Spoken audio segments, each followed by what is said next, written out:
Hi, I'm Adam Tewkesbury. I'm the Transport Manager at the University of Southampton, so I'm responsible for our travel plan and our transport strategy. So the university, we've got about 5,000 staff, about 22,000 students. So in terms of our transport impact and our sustainability impact, we try and consider ourselves as a sort of a self-enclosed town. Getting people into our sites is a challenge. There's also challenges around the cycle network in the area and making sure people are aware of alternative routes. What we're trying to do is make sure that we're not overly reliant on use of private cars.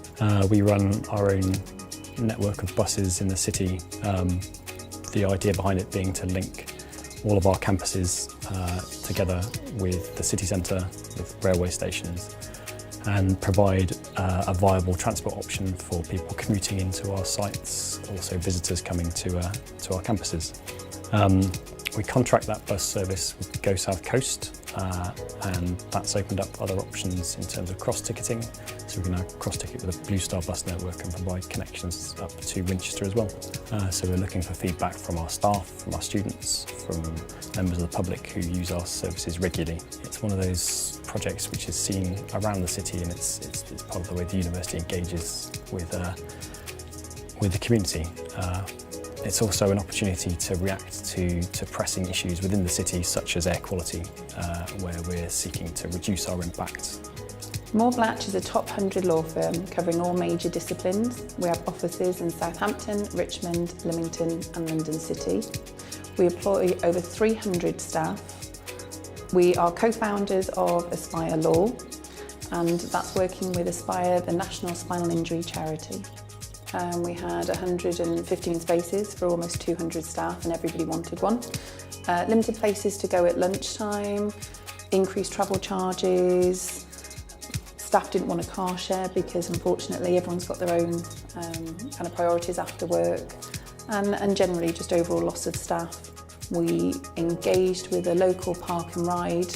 We do encourage our staff to car share where possible, and that's happened quite naturally, which has been quite nice. We've also looked at flexible working for our staff. As part of the design of this building, we also installed 2 additional showers to encourage people to cycle to work. We also do offer the Cycle to Work scheme. There are 32 cycle racks here, so it's definitely something we do try and push. And we do try and push that from top down as well, with one of our senior partners actually having a locker and a space in the cycle rack. A lot of our staff actually use public transport to get into work, and one of the concerns was the cost and time that was going to be added onto their journey. As a business, we made the decision to cover the travel gap for them for a period of 2 years, and that helped us retain really good staff.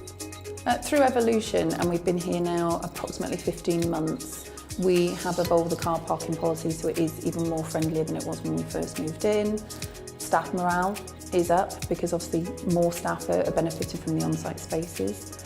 We do have the park and ride, which people are now very familiar with, and I think just overall general staff happiness is definitely up. I work for Aviva, so we're the UK's largest insurer.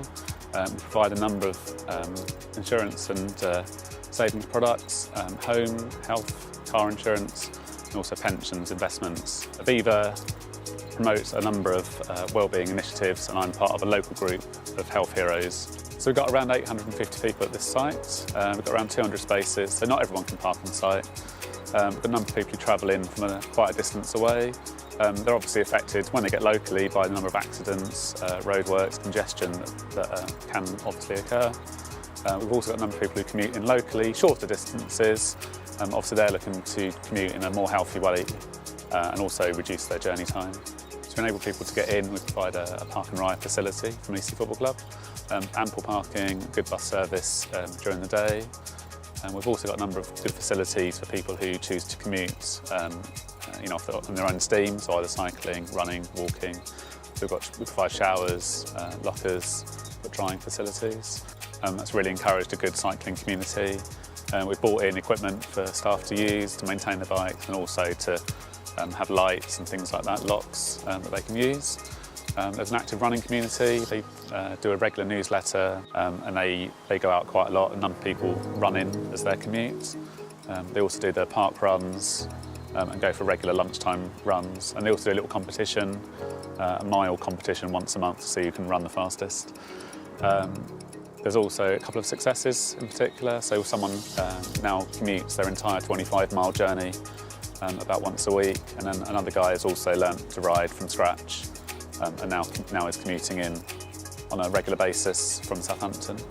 So BBC South is the nations and regions part of the BBC, which serves a large area of the south of England in television, radio and online platforms for BBC News mainly and current affairs.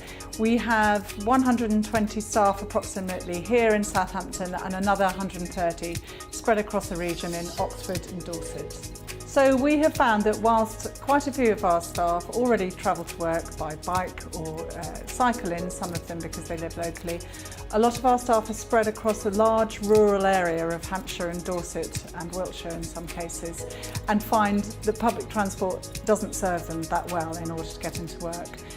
On top of this, there is a disincentive in that we have free parking for them here in our central broadcasting house in Southampton. The cost of the public transport was also mentioned in some of our staff survey as to why people wouldn't necessarily take that in. So we went fully on board with Clean Air Day in Southampton the other day and offered our staff a free reusable BBC South branded travel mug if they came into work in anything other than a solo operated vehicle. So this resulted in lots of funny pictures of friends car sharing who hadn't before, coming in on a lovely bus route through the New Forest that they hadn't taken before, and I hope very much that it has encouraged some of the staff to travel to work in a more sustainable way.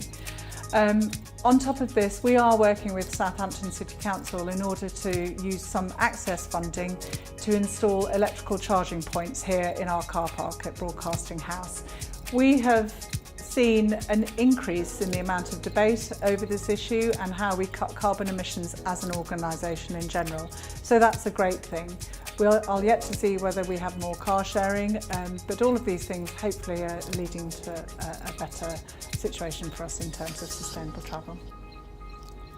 Here in Southampton we're known as WWT, which is Wallenius Wilhelmsen Terminals UK, and our prime function is to import and export vehicles on behalf of our customers and also on behalf of the larger organisation. We have employees that live as far afield as Portsmouth and Winchester.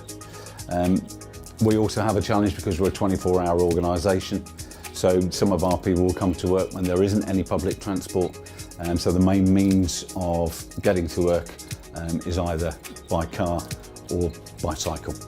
I adopted Cycle to Work scheme, which is a great means of getting people out of their cars, helping the environment, and it's also good for the health and well-being of our own staff. We run a self-managed scheme, so we don't use the third party, so there's no financial loss to any other organisation, and therefore our staff get the full benefit of the scheme. Currently we have approximately 23% of our permanent staff cycle to work regularly. Improvements have been with our absence and sickness rates, which have dropped around about 6% over the time that the scheme has been running, which has a significant financial impact on the organisation, not in direct costs of the employee who might have gone sick, but also the cost of having to get an agency worker to replace that person. So it's had a large financial benefit to the organisation.